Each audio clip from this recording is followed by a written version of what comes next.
I'm Chris Farrell, and this is On Watch.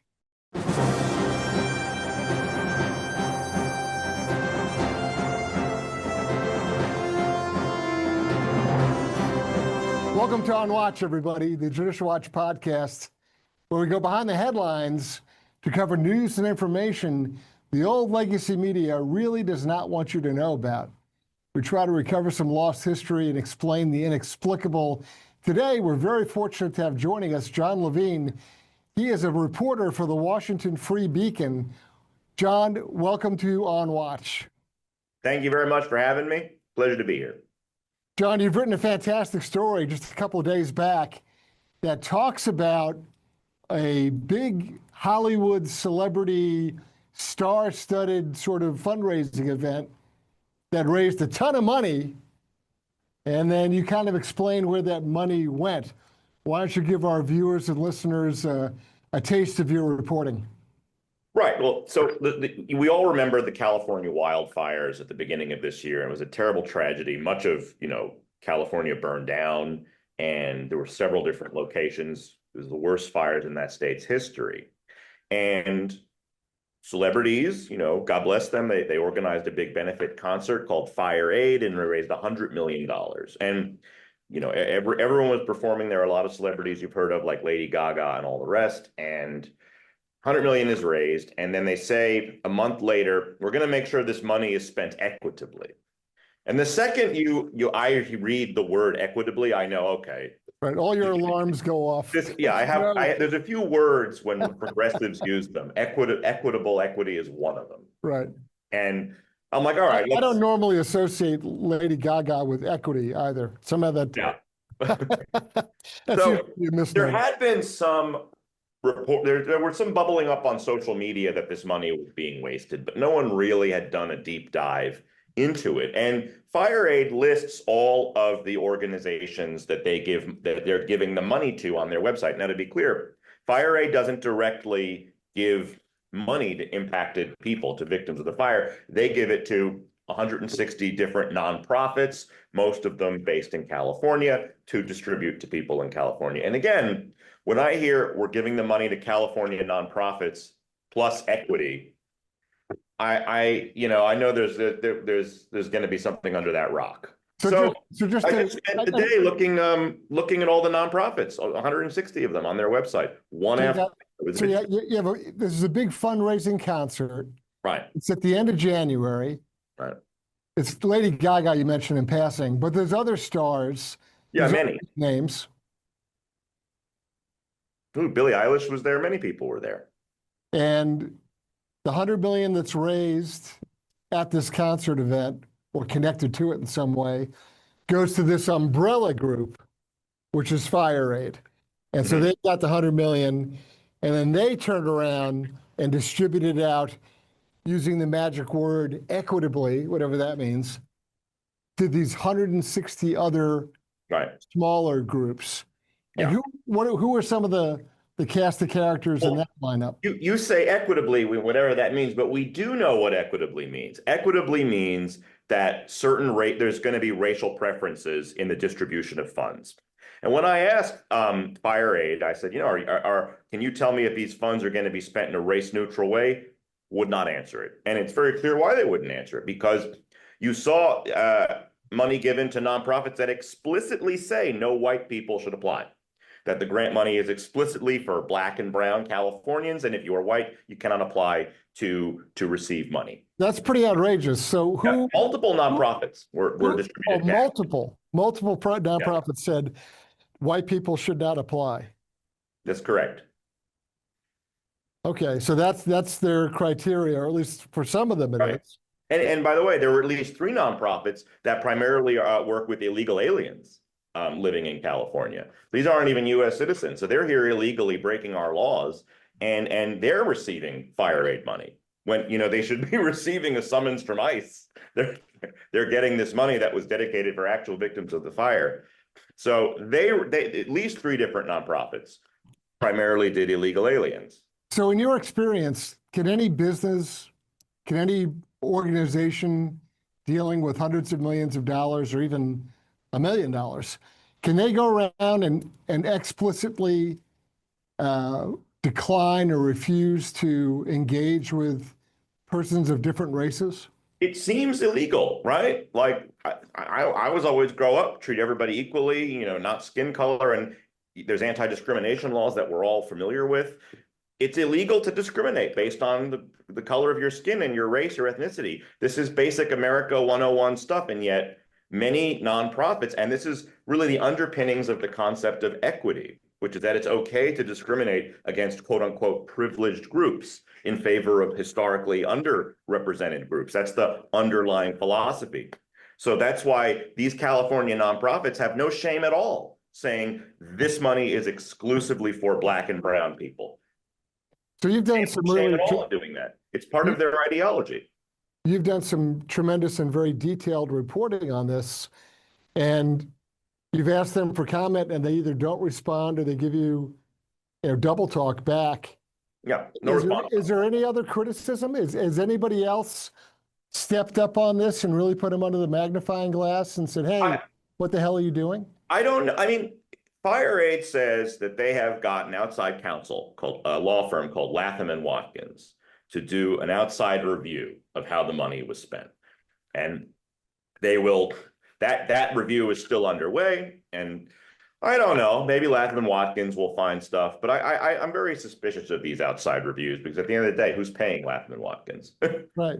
And then how do you claw back the money, right? Right. Because whoever you gave it away to is going to say, "Hey, wait a minute. It's September. We already gave the money to, our designated suffering person," whatever that is. And it's actually even in addition to everything we just said, the racially motivated giving and the illegal aliens, there was also money given to nonprofits that have nothing to do with FireAid. There was money given to a nonprofit based in Tennessee that's dedicated to mental health for musicians. And when I clicked on the website for the nonprofit, the page link was dead. So the FireAid link to this nonprofit was a dead link. And then I found an archived version of the link, so when it was live, and there was nothing even there for how to actually they weren't providing any services. The only thing on the live link was just links to other nonprofits that provided services. So it sounds like a real racket that they ran this event to gin up a bunch of money, and then kind of laundered it through and gave it to their buddies, their pals. To anyone listening, I beg you, it was such a terrible tragedy in California, and Americans are such generous and open-hearted people. Give money directly to impacted people. Do not throw it into these nonprofits and these scam charities where 95% is going to be spent on galas and salaries and overheads, and maybe a couple of pennies go to the intended recipient, if you're lucky. And maybe a couple of pennies will be going to the musicians with mental health issues in Tennessee. So give directly to impacted people, because you see this time and time again. And California nonprofits are basically a byword for waste at this point. I mean, they spend billions of dollars on homeless nonprofits and all these other things. And you go to that state and there's tent cities everywhere. Right. So it's just, don't give your money to those people. It kind of reminds me of the racket that the Biden administration ran getting out of office with the Green New Scam. Pumping billions of dollars out the door, to very questionable, in some cases, organizations that didn't exist a week ago. And suddenly they're on the receiving end of, a grant, free money. Yep. And a lot of this is cronyism and it's to progressive wish list priorities. There was one nonprofit, I think it was called the California Native Vote Project. You'll have to double check the name. And their whole thing is getting Native Americans voter turnout for Native Americans. What does this have to do with anything? So you talked to FireAid. You gave them a list of questions, or you? I said what I was going to report, and they gave me a sort of boilerplate statement, and they have a statement on their website already. Sort of, they don't answer it. It's double talk, as you said. They call it disinformation.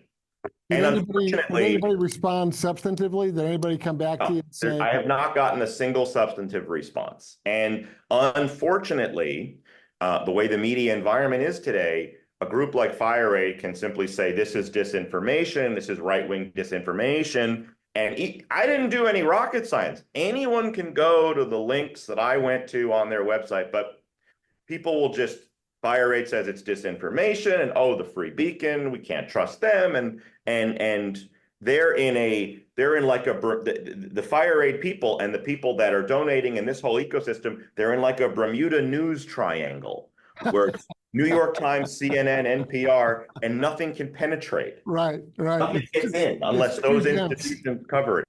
That's my term, Bermuda news triangle. It's too dense, nothing can penetrate it. Right. And I've seen it. I have seen it, and I see it in my family when I go to have a family holiday and everyone's together, and I can tell very quickly who's in the triangle and who's not. Everyone goes quiet when you walk up and say hi, right? Yeah, exactly. That happens a lot in my life. Well, you're at home at Judicial Watch. Thank you. Thank you. I am a great fan of Judicial Watch. You do very, very important work. Thank you. And thank you very much. I love what you guys do to keep doing it. So let me try a thought experiment with you, given your experience as a journalist, as a reporter for the Free Beacon. If you inverted all these sort of qualifiers to get money, if you had a website up that said, we only are looking to service the white community, oh, God. or we only will give money to Polish American Catholics in Chicago. Right. What would the reaction be? Do we even need to finish that sentence? Like, come on. And by the way, the reaction would be outrage, and it would be completely justified. For a good reason. I'm not advocating it. I'm saying discrimination on the basis of race and ethnicity is wrong. Right. That is exactly our country. But it's just when you invert the equation, it becomes so painfully obvious. Right. That somehow they run the equation the other direction, and it's goodness and light and pure thought and all these other. Right. Sort of and nonsense if things. You say this to them, the equity people, they'll respond with some, college thesis about, historically disproportionately unrepresented groups and systemic problems, and slavery happened, and it's like it's a lot of very academic sounding psychobabble for why we should not treat people equally. Right. It's 2025. And it's wrong. And it was wrong when white people in America did it to other races in the 19th century. And it's wrong now. As John Roberts famously said, the answer to racism is not more racism on the other side. Exactly. It's not like racism is some equation you have to balance. Okay, well, there was 2 parts racism from the whites, so now we need 2 parts racism from the blacks. It's ridiculous. So I want to go back to the actual sort of structure or program that FireAid purports to be conducting. Did they have any kind of like goals or objectives? Did they have a timeline?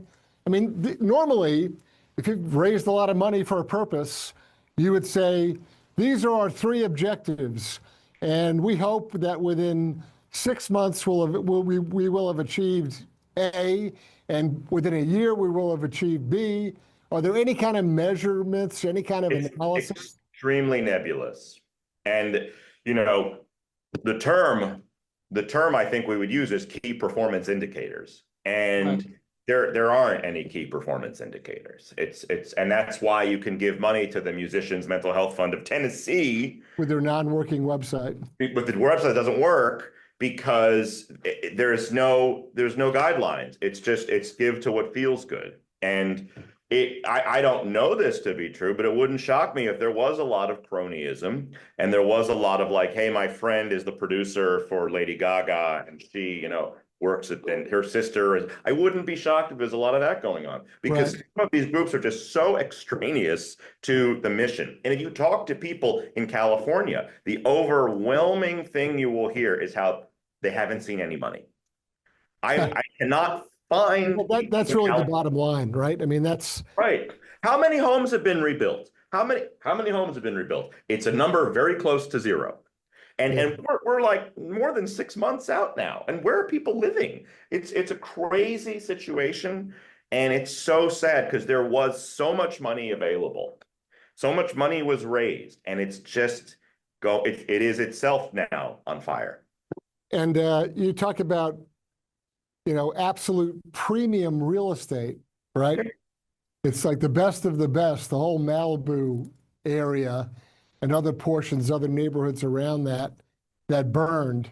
All right. I mean, it's like probably some of the most expensive zip codes in the country, right? That's a whole other fight that's about to happen too, is what will the rebuilding look like? Because you have a Democratic city council and a Democratic mayor that kind of hated the old Palisades and a lot of these neighborhoods, and they want to rezone them, and they are not going to let you build back the home you had before, and it's going to be multifamily homes, and it's going to be a lot of public housing, and there's a lot of different visions for what these neighborhoods will look like. They're going to be made more green. That's another term, like equity. When I see we're going to make things greener, I know that just means bad. That means paper straws in everyone's mouth. Yeah. That's the housing equivalent of a paper straw. That's going to. Trump went out there and held that press conference that was highly entertaining because he was sitting there with the mayor, and the local folks were saying, well, we don't have a problem getting environmental permits. And Trump said, well, EPA will give you whatever you want. I order it, effective now, done. And they all turned on Mayor Bass. Yeah. You're the problem. Your administration won't give us building permits, won't give us code waivers and all these other kinds of things. It's a million different. I mean, I'm from New York City originally, so I see this there too. It costs $1 million to dig a hole, and it takes a year to get the approvals. Right. And that's a bad system even when things are working great. Yeah. And in New York, I'm a New Yorker as well, so it usually takes a couple of envelopes to help smooth the process. So in New York, I lived on the Upper East Side. The Upper East Side waited for the Second Avenue subway for 100 years. That is not an exaggeration. Before it was finally built, and we're talking about 3 stops. It wasn't like a whole new subway. So yeah, it's very, very difficult to do any kind of construction in these deep progressive states, but particularly when you have a catastrophe like this, which calls for just immediate, quick, rapid stuff. And they're mired in the same old thinking, the same old red tape. I'm sure there's some zoning board with a bunch of retired nudniks with nothing else to do, holding everything up. Right. And it's sad because people need to live somewhere. And I don't know how people are surviving out there. Like their homes are burned down and gone. Right. Well, listen, Jon, what other big stories are you working on, or what kind of projects should our viewers and listeners be looking for coming from you? Well, I always like writing about money that's wasted. It's very, especially public money that's wasted. There's a lot of that. So we're in recess here. Yes, I'll be busy the rest of my life on that. We're obviously in recess here in DC where I am, but when Congress comes back to work, I always like to keep an eye on them. And anything college campuses, wokeness, I'm a scourge of woke. And, if anyone listening to this podcast has tips, they should email me at levine@freebeacon.com. I take all tips. That's great. We're going to put your email, a link to this story that we've been talking about. And what's your social media presence? I'm on X at Levine Jonathan. Levine like Adam Levine, Jonathan, well, Jonathan. Great. We'll link that into the story notes as well. Jon, thank you very much for joining us. We really appreciate your excellent reporting and for filling in some of the blanks. And I think that our viewers and listeners will really, they'll be both amazed, but also highly irritated at the details of your excellent reporting on this issue. I think very few of your viewers, however, will be surprised. None. There'll be zero surprise. All right. Jon, thanks for joining us. We really appreciate it. Thank you for having me. I'm Chris Farrell, on watch.